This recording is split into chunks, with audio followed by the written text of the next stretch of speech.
We're spending the month of December exploring how William Shakespeare would have celebrated Christmas. And one of the most interesting parts of a Shakespearean Christmas is that for William Shakespeare, it lasted more than one day. So this week, we're asking, did Shakespeare celebrate Christmas Day?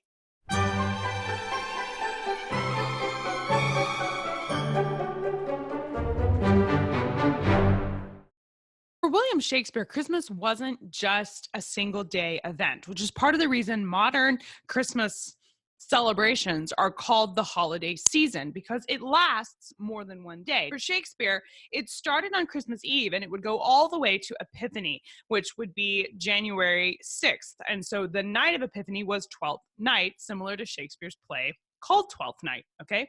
Those are the same names. That's why he called it that. Nobody in England would work. Everybody stopped work and they weren't allowed to go back to work until Monday, which was the Monday after Christmas. And here are some of the ways that he celebrated. First would be a Yule log. Traditionally, a large log would be picked from the forest on Christmas Eve and everybody would decorate it with ribbons and they would drag it home and lay it on the hearth. Now, this was a big log. We're not talking like a little log. We're talking like a massive piece of wood. It took several people to drag it out of the forest into someone's home, and you're burning it because you want this giant log to be kept burning for the entire 12 days of Christmas.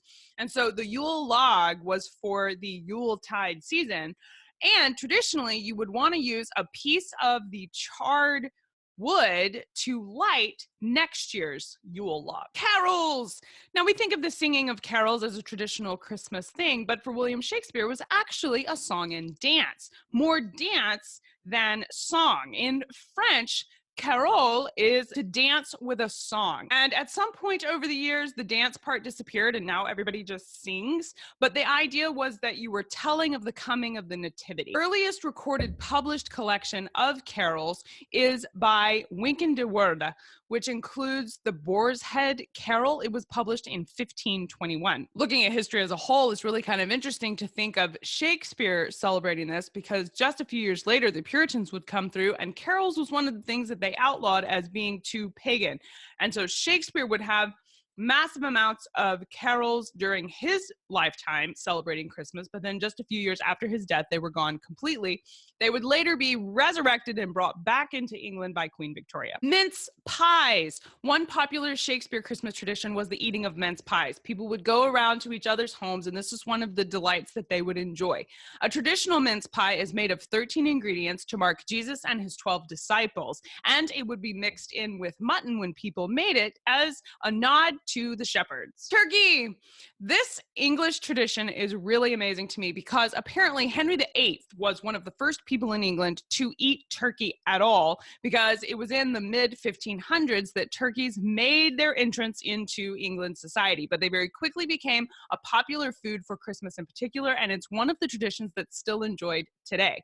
William Shakespeare would have eaten turkey at Christmas, and there is a famous way of preparing turkey at Christmas time called a Tudor Christmas pie. And it's this massive turkey that got stuffed with a goose, that got stuffed with a chicken, that got stuffed with a partridge, that was stuffed with a pigeon. So it's like a pigeon inside a partridge, inside a chicken, inside a goose, inside a turkey. And all of this is stuffed together and they cook it all together. And it's wrapped in pastry and then served, surrounded by rabbits and game birds and wildfowl. Lavish foods and extravagant foods like this was a huge part of a Tudor Christmas celebration. Performing plays. Performance pieces was a Tudor Christmas tradition, and there are records from the early 16th century that both Oxford and Cambridge colleges employed traveling players specifically for their Christmas celebrations. Santa Claus.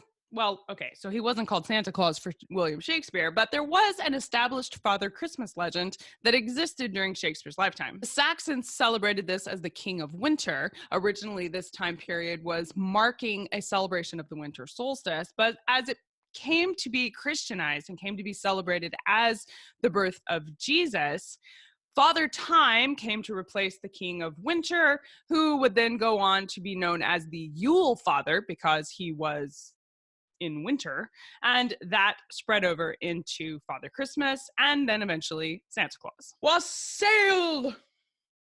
I can't ever tell exactly if it's supposed to be called wassail or wassailing because all I have are modern pop culture references to guide me here, but it's spelled Wassail, and you may or may not put an ing on the end of it. But basically, it's a giant wooden bowl of punch, like a Christmas cider ale concoction. And at the bottom of it was a piece of toast. And this punch was shared with friends and neighbors. And you drank from the wassail bowl. And the most important person in the room got offered the bread at the bottom, which is one reason today we offer a toast to someone when we're drinking. Those are just a few of the ways that Shakespeare celebrated Christmas, and all of them are things that you can celebrate at home. So I hope that your holiday season is filled with Shakespeare traditions as well, and that you have a very Shakespeare-y New Year.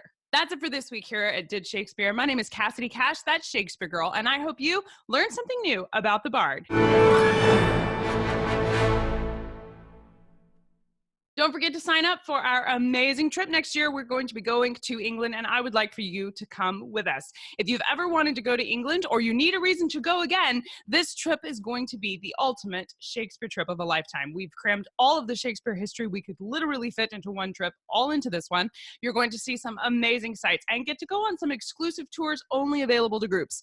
Find out more and grab your spot before the registration deadline of February 1st, 2019, all at castycast.com/travel Shakespeare.